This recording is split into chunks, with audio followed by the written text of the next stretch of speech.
มื้อนี้อยู่ข้างท่าเรือสุขบุรีนี่เป็นบรรยากาศสุขบุรี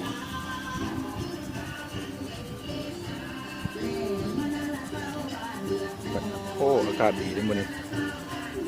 ฟ้าแจ้งแต่ว่าอยู่บนห่มนี่เย็นๆอยู่เลยนี่เจ้าเกียมเรือไว้ถ้าหับแขกแต่ว่ามื้อนี้นี่หมพักเวียกเขาก็เลยว่าจะมาเฮ็ดบอนไซเฮียนเฮ็ดบอนไซเบิ่งแต่อยากขอคำคิดเห็นจากแต่ละคนว่าคนเห็นอะไรได้แล้วให้แต่ละคนแนะนำเลยว่าบอนไซค่อยเป็นอะไรควรเห็นอะไรอีกเพราะว่าค่อยก็เฮียนเฮ็ดพอดีไปได้หางไหเห็นหางไหอยู่ตรงนี้ไหทรงมันคือว่างามเลยว่าอยากเฮ็ดแล้วเราก็เอาออกไปบ่ได้หรอกต้องได้ให้เขาเจ้าอยู่นี่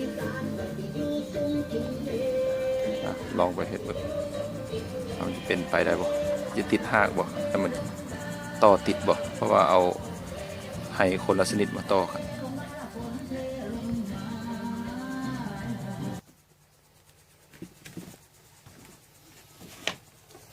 เริ่มต้นจากสองงานให้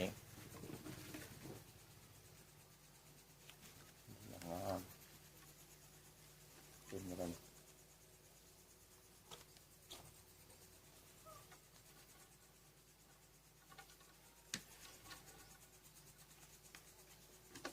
เป็นที่ให้จับหิน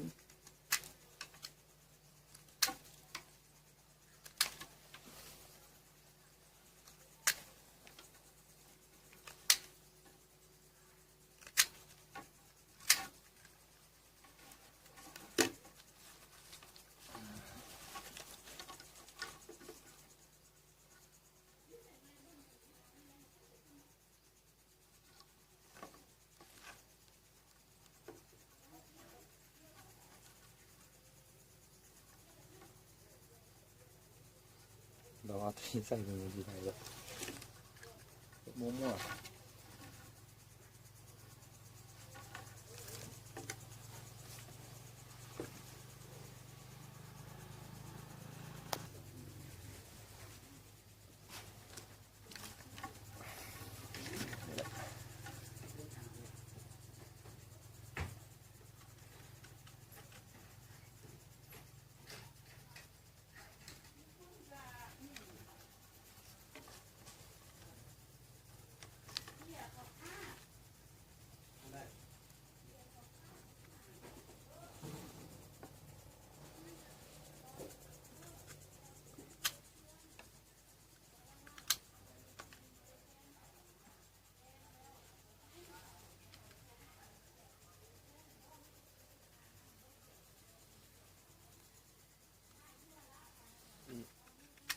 คิดว่าจะเห็นแบบพิสดารได้ไหม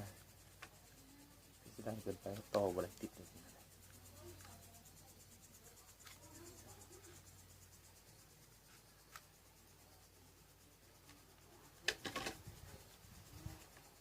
ต่อติดละเดี๋ยวพันเถื่อน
ที่งามอยู่ถ้าเราโตติดงาม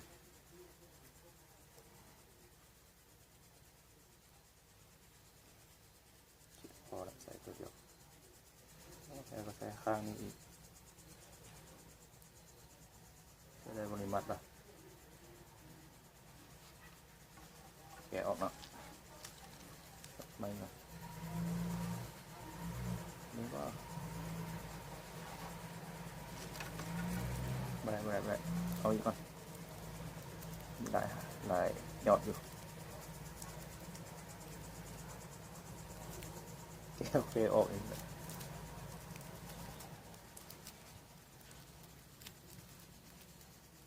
เอามาก่อนเนียนเดี๋ยวมาเนียนเนาะ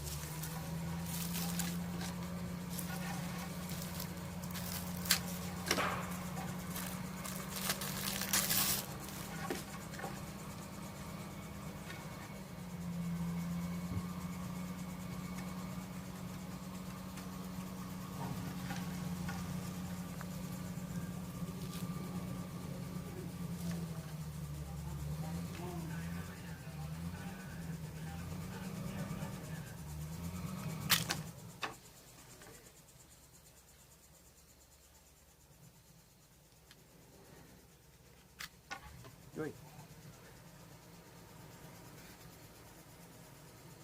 ไปจอย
แต่เพื่อนที่เคยเฮ็ดบอนไซแนะนำเลยเด้อ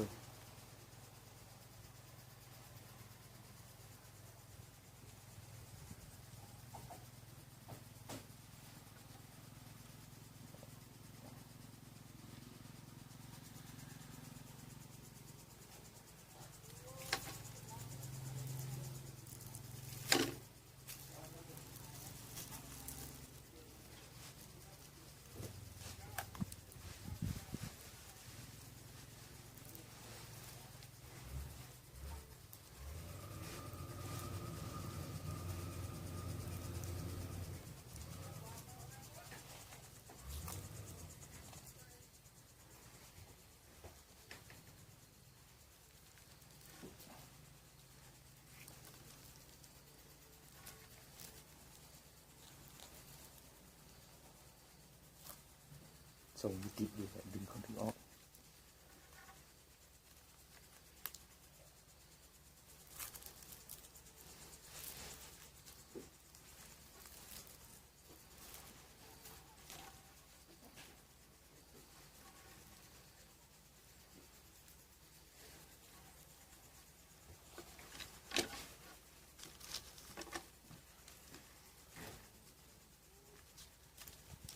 ทำได้เลย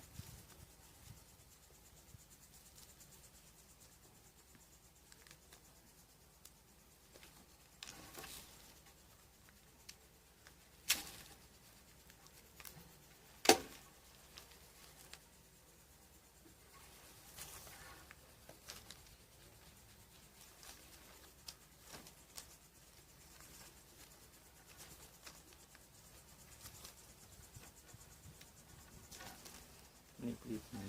ถ่ายปีถ่ายเดือน31 เดือน 12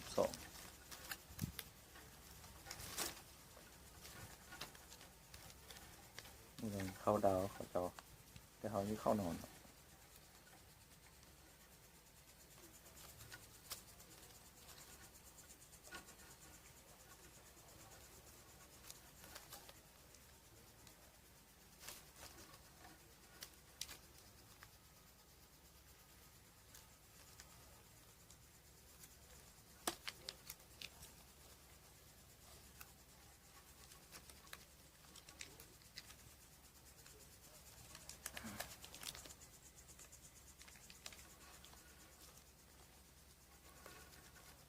นายพันขึ้นไม่พันลงพันขึ้นพันอุ้ย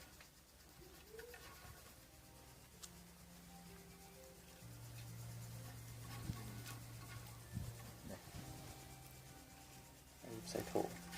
เขาหักเลยนะมันหลอมไปแล้วนะ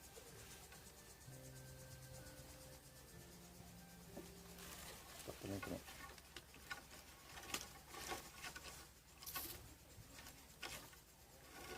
นอนกันมีลายหาอยู่เราจะใส่โถเลยให้มันถูกนั่นเลย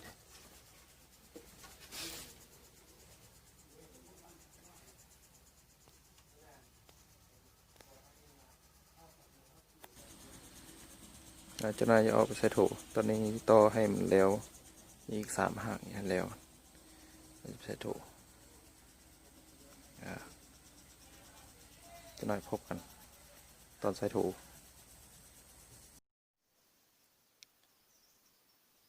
หลังจากเสร็จแล้วยอดเรียบร้อยแล้วเขาก็ได้มาจัดใส่โถเบิ่งว่าทรงแบบนี้มีได้บ่เป็นไปได้บ่ติดหากพอการเสียบยอดให้มันดีติดให้เฮาบ่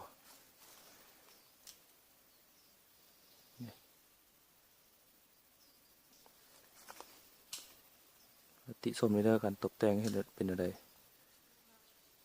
แนะนำได้เด้อ